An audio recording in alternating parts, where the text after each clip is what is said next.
Mussoorie traders and welfare association ने मसूरी के तिलक library में बुक बैंक स्थापित कर दिया है, जिससे मसूरी के अलग अलग स्कूलों में पढ़ने वाले बच्चों से किताबों का आदान प्रदान किया जाएगा, जिससे कि गरीब बच्चों को पढ़ाई का लाभ मिल सके। मसूरी तिलक मेमोरियल में आयोजित कार्यक्रम का उद्घाटन मुख्य अतिथि अखिल भारतीय अनुसूचित जातीय युवजन समाज के प्रदेश अध्यक्ष विकास चौहान ने किया। इस मौके पर भारी संख्या में छात्र छात्राओं ने अपने उपयोग में आने वाली किताब बुक बैंक से ली है और साथ ही Mussoorie traders and welfare association के अध्यक्ष रजत अग्रवाल ने बताया कि कोरोना काल में ट्रेडर्स एसोसिएशन ने अपने बुक बैंक की शुरुआत की थी और पिछले 4 सालों में हर साल बुक बैंक बनाकर छात्रों को निःशुल्क किताबें उपलब्ध कराई जाती हैं।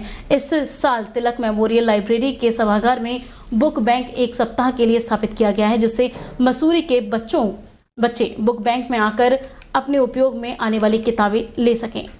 मसूरी बुक बैंक कोविड समय में स्थापित किया गया था और आज इस वर्ष 2024 में एक बार फिर से बुक बैंक की 1 हफ्ते की स्थापना तिलक पुस्तकालय में की गई है। पूरे वर्ष भी बुक बैंक का कार्य चलता रहता है।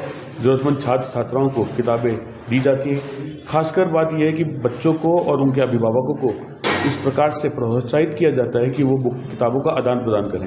कबाड़ी में ना देकर, कबाड़ी को ना देकर, कबाड़े में ना देकर बुकों का आदान प्रदान हो, ये हमारा मुख्य ध्येय है, मुख्य लक्ष्य है। उत्तराखंड की राजधानी देहरादून की सड़कों पर बढ़ते वाहन दबाव के चलते वाहनों की पार्किंग एक बार फिर से चुनौती बन गई है। पार्किंग के अभाव में लोग सड़कों पर ही गाड़ियां पार्क करने पर मजबूर हो गए हैं। ऐसे में यातायात जाम की समस्या तो होती ही है, लेकिन इस बीच कई बार लोगों को वाहनों को पुलिस भी खींचकर ले जाती है, यानी कि क्रेन के जरिए पुलिस वाहनों को खींचकर ले जाती है। पार्किंग की समस्या को कुछ हद तक काबू करने के लिए मसूरी देहरादून विकास प्राधिकरण ने पार्किंग की एक बड़ी परियोजना को मंजूरी दे दी है, जिसके तहत गांधी रोड पर पुरानी तहसील की जमीन पर 10 मंजिला पार्किंग का निर्माण किया जाएगा, जिसमें 1600 वाहनों की पार्किंग की व्यवस्था रहेगी। ये निर्णय एमजीडीए ने 108वीं बोर्ड बैठक में लिया है। एमजीडीए की बोर्ड बैठक की अध्यक्षता मंडलायुक्त विनय शंकर पांडे ने की है। पार्किंग परियोजना के लिए एमजीडीए बोर्ड ने 100 करोड़ रुपए का प्रस्ताव भी पास किया है, जिसके तहत 50 करोड़ रुपए पुरानी तहसील की भूमि पर प्रस्तावित पार्किंग के लिए निर्माण में खर्च किया जाने वाला है।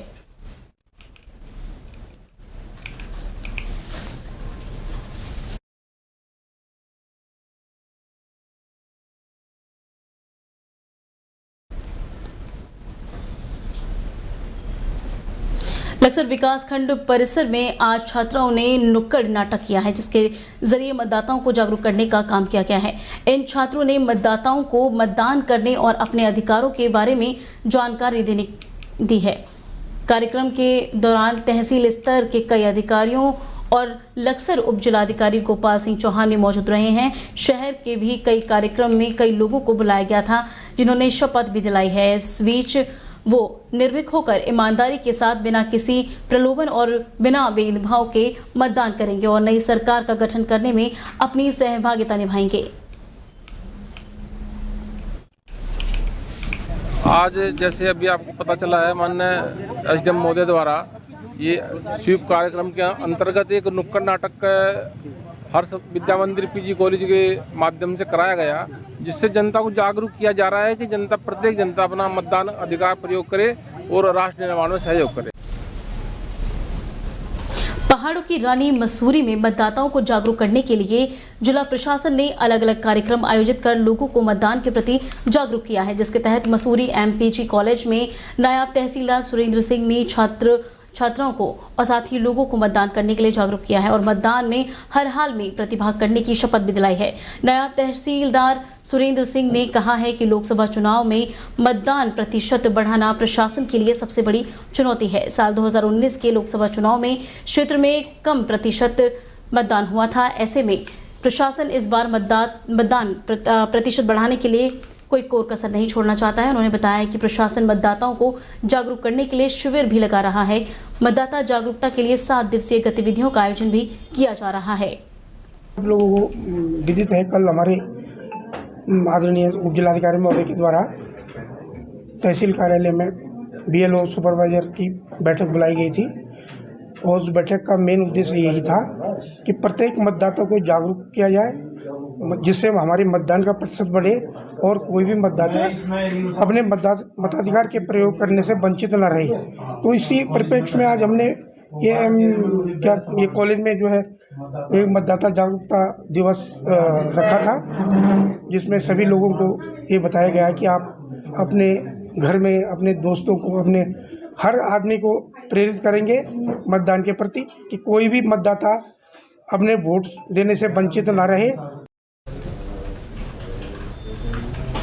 लक्सर ब्लॉक में पिछले 23 दिनों से अपनी मानदेय बढ़ाने जैसी 4 सूत्रीय मांगों को लेकर आंगनवाड़ी महिला कार्यकर्ता कार्य बहिष्कार कर धरने पर बैठी है, लेकिन सरकार उनकी सुनने को तैयार नहीं है। यहां तक कि धरने पर बैठी कार्यकर्ताओं का कहना है कि वो पिछले 23 दिनों से अपनी मांगों को लेकर धरने दे रही हैं, लेकिन सरकार तो दूर की बात है, यहां तक कि स्थानीय विधायक हो या सांसद कोई भी उनकी सुध लेने नहीं पहुंचा है।